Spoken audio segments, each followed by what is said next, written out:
డబ్బు, అనారోగ్యం, ఉద్యోగం, వ్యాపారం, అప్పులతో బాధపడుతున్నారా? మీకోసమే లాంచ్ యువర్ ఫ్యూచర్ ప్రోగ్రామ్.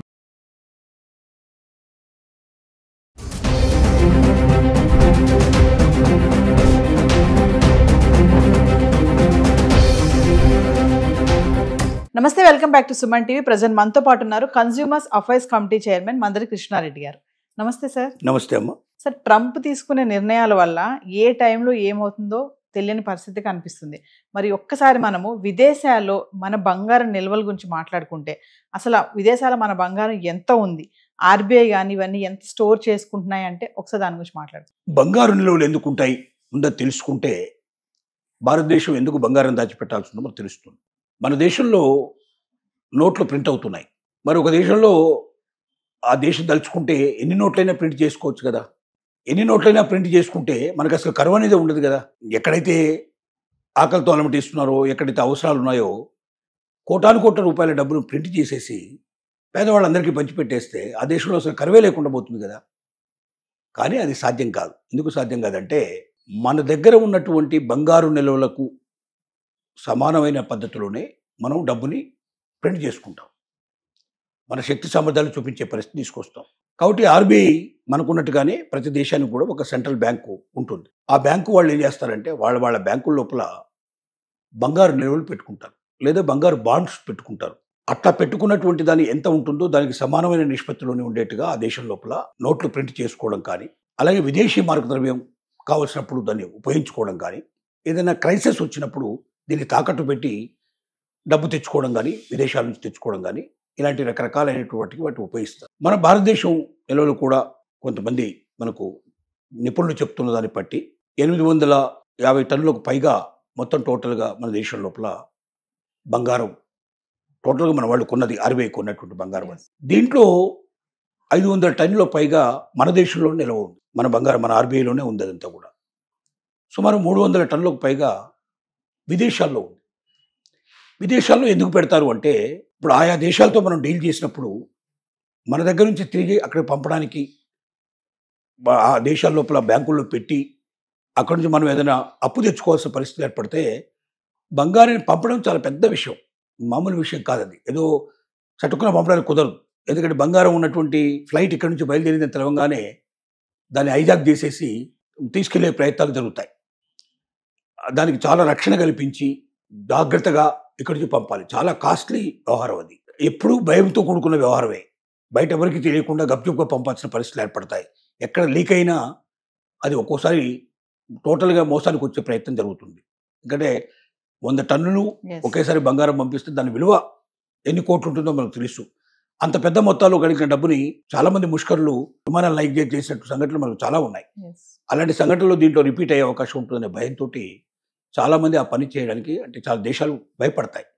కాబట్టి కొన్ని నిల్వలు ఆల్రెడీ మనకు లండన్లో, అంటే మనకు ఇంగ్లాండ్ లోపల కొన్ని నిల్వలు పెట్టుకున్నాం, కొన్ని నిల్వలు స్విట్జర్లాండ్లో పెట్టుకున్నాం, కొన్ని అమెరికాలో పెట్టుకున్నాం, ఇట్లా రకరకాల దేశాల్లో మనం పెట్టుకున్నాం.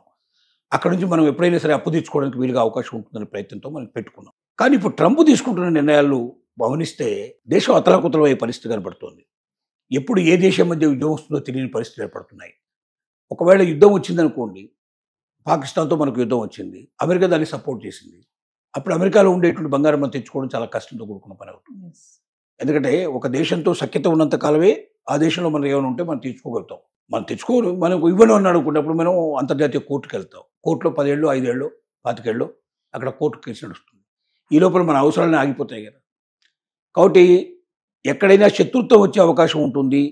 అది మన మిత్రదేశం కాదు అని మనం నమ్మినప్పుడు, ఆ దేశం మనకు ఏదైనా ఇబ్బంది కలిగే పరిస్థితి ఏర్పడుతుంది అనుకున్నప్పుడు, మనల్ని ఇబ్బంది పెట్టే ప్రయత్నం జరుగుతున్నప్పుడు ఆ దేశంలో సేఫ్టీ కాదు మనం తెచ్చుకున్నాం అనుకో. రెండోది, ఇప్పుడు వీటో దేశాలు కూడా ఏవైతే ఉన్నాయో మనకు, ముఖ్యంగా యూరోప్ దేశాలన్నీ కూడా అమెరికాకు సపోర్ట్ చేసే దేశాలు.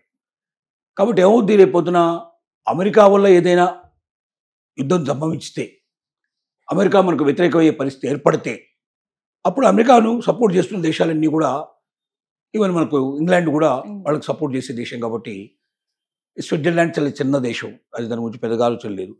కాబట్టి ఈ దేశాల్లో ఉంచడం అనేది సేఫ్ కాదు. మన దేశానికి మన బంగారం తెచ్చుకోవడం మేలు అనేటువంటి నిర్ణయానికి మన గవర్నమెంట్ వచ్చింది.